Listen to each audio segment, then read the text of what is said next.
para enfrentar o Internacional no domingo, às 6h15, no Mineirão. O Internacional perdeu ontem para o Boca pela Copa Libertadores. Tem um jogo no meio da semana que vem, jogo difícil, e a diretoria do Internacional muito pressionada, e principalmente a comissão técnica comandada pelo Abel Braga. Vamos saber a informação do Cláudio Rezende. Hoje à noite, a partir das 7 horas, uma partida muito diretamente ligada ao Atlético. É o São Paulo contra o Goiás, jogo na Serrinha, em Goiânia. Muito difícil a missão do Goiás. Falando Cláudio Rezende. Boa noite, Emanuel. 6h16. A quem nos acompanha na turma do bate-bola, hoje é secador ligado, né? Do atleticano, secando o São Paulo, tendo torcer para o Lanterna, né? Para o Goiás aprontar nesse jogo às 7 horas da noite, lá no estádio da Serrinha, em Goiânia. O atleticano hoje tem que torcer para o He-Man, né? O Rafael Moura, que já jogou no Galo e é um dos jogadores do Goiás. Inclusive tem também o Gustavo Blanco. Gustavo Blanco, volante emprestado pelo Atlético, também é outro que o torcedor alvinegro conhece desse time do Goiás. O Atlético não tem muito o que fazer, né? Tem que secar mesmo o São Paulo, tem 2 jogos a menos, e enquanto isso o time trabalhando na cidade do Galo. Inclusive, João Vitor Cirilo, você tem informações importantes desse jogo aí que interessa diretamente ao Atlético. O São Paulo não pode vencer de jeito nenhum, é isso, para o Galo permanecer líder? Boa noite. Exatamente, Cláudio. Boa noite,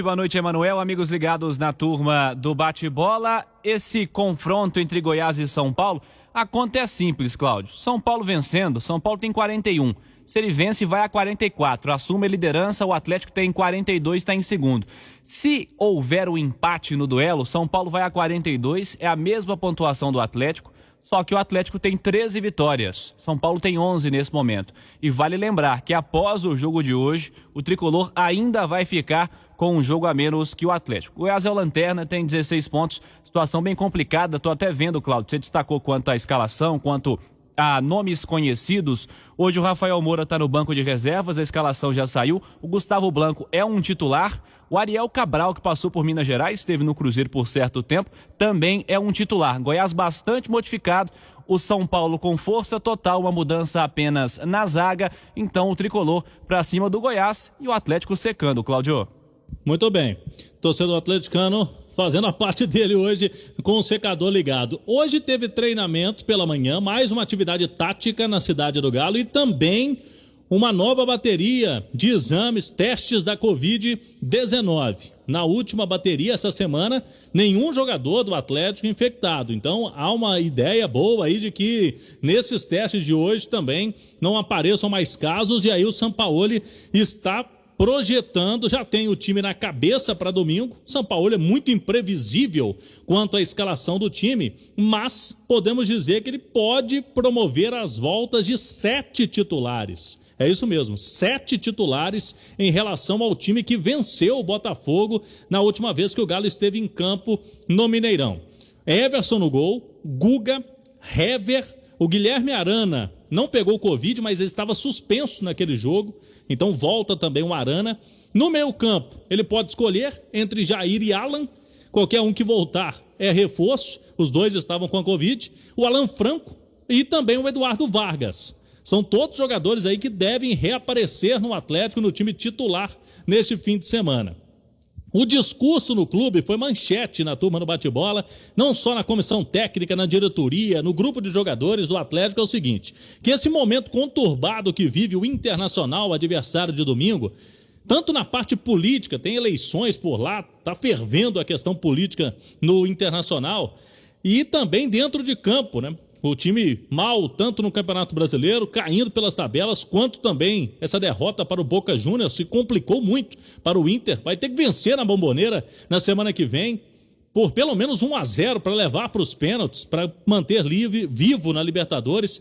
Tudo isso não ilude o Atlético. O Galo encara o jogo como final de campeonato, até porque o Internacional, em relação a nomes, a elenco, não é muito diferente daquele time que venceu o Galo no turno, 1-0 no Beira-Rio, Muitas coisas mudaram, principalmente no Internacional. O Atlético hoje tem até mais peças, né, do que tinha naquela oportunidade. O Vargas, por exemplo, chegou depois daquele jogo, se tornou um titular aí, deve reaparecer nesse time do Atlético no fim de semana.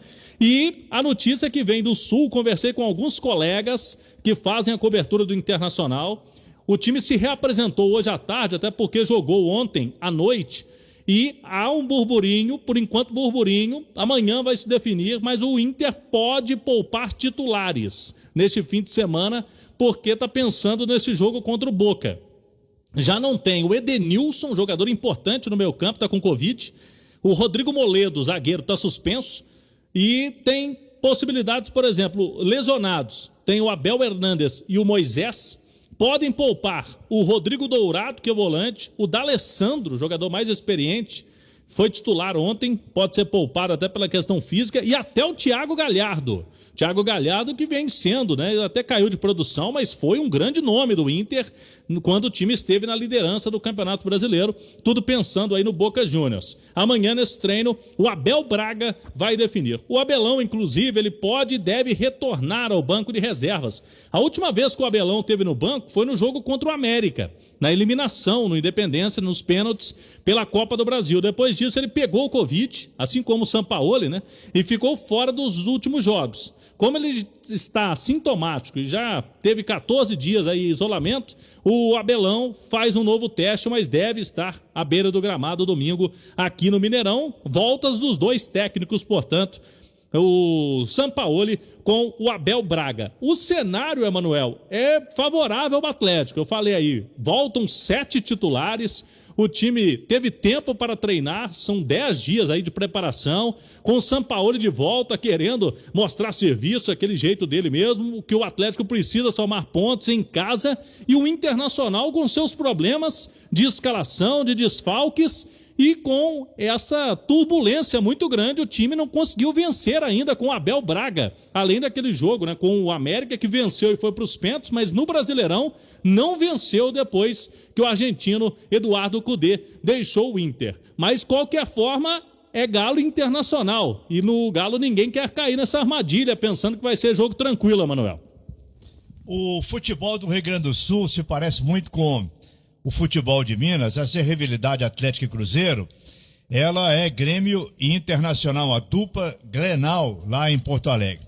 Nesse momento, o Internacional já faz um bom tempo perdeu todas as partidas recentes para o Grêmio. E a boa fase do Grêmio nas competições, ela prejudica muito a cabeça do Internacional. O Grêmio vai bem, o Internacional não tão bem. Mas uma coisa é importante, Cláudio Rezende. O Atlético tem que confiar no potencial do time do Atlético, nos jogadores que o Atlético tem.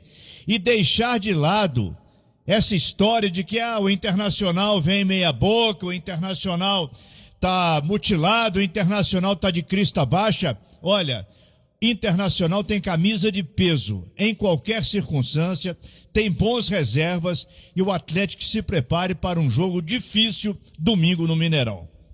E o Atlético tem ainda mais 2 treinamentos, Sampaoli, para ajeitar o time e fazer com que o Galo também consiga, na questão física, se sobressair, né? Até porque o Inter teve esse jogo quarta-feira, só que tem um detalhe, esses jogadores do Atlético, quase todos eles de Covid, eles jogaram pela última vez no dia 14 de novembro. Ou seja, ritmo de jogo vai faltar um pouquinho, né? Porque são aí cerca de 20 dias sem esses jogadores, ficaram 10 dias em casa ali, não podendo fazer atividades físicas. De qualquer forma, o Galo vai ter que ser inteligente, ter sabedoria para encarar essa partida contra o Internacional. 6h25, vamos passar agora para fora do campo. Hoje o Atlético teve mais problemas na Justiça do Trabalho. 2 ex-profissionais entraram na justiça, reivindicando aí valores do Atlético. O técnico Fabrício Cardoso, que trabalhou nas categorias de base do clube, e também o preparador de goleiros, o William de Castro, que trabalhou tanto no profissional quanto nas divisões inferiores. Eles entraram com processos que juntos somam mais de R$1 milhão, os pedidos dos 2 profissionais que deixaram o Atlético recentemente. Agora o clube vai se defender na Justiça do Trabalho, mais 2 casos, portanto. E no Sub-20 hoje teve Galo Internacional. O Atlético venceu e foi lá no sul do país. 2-1 para o Galinho. Gols do Giovani e do Guilherme Santos, são os 2 artilheiros do time. O Guilherme Santos é o artilheiro do Atlético, o Giovani também está fazendo muitos gols. O Galo, com essa vitória sobre o Inter, assumiu a liderança provisória, porque ainda tem jogos na rodada, mas o Galo Sub-20, que começou mal o campeonato, depois deu uma arrancada excepcional, tem 34 pontos, já está garantido nas quartas de final, com 10 vitórias, 4 empates e 2 derrotas. Na segunda-feira o Galo recebe o Fluminense no Sesc Venda Nova, às 3h30. Já criticamos aqui resultados ruins do Sub-20 do Atlético, mas o time do Marcos Valadares se acertou e está muito bem na Copa do Brasil e agora é líder do Campeonato Brasileiro Sub-20. Alguns desses jogadores, Emanuel, que estão disputando aí esse torneio, eles ficaram à disposição recentemente lá do Leandro Zago, quando o time teve o surto de Covid, e os jogadores agora, com a volta dos titulares, estão normalmente no time Sub-20 do Atlético, indo bem no Campeonato Brasileiro, na liderança neste momento, Emanuel. São 6h20.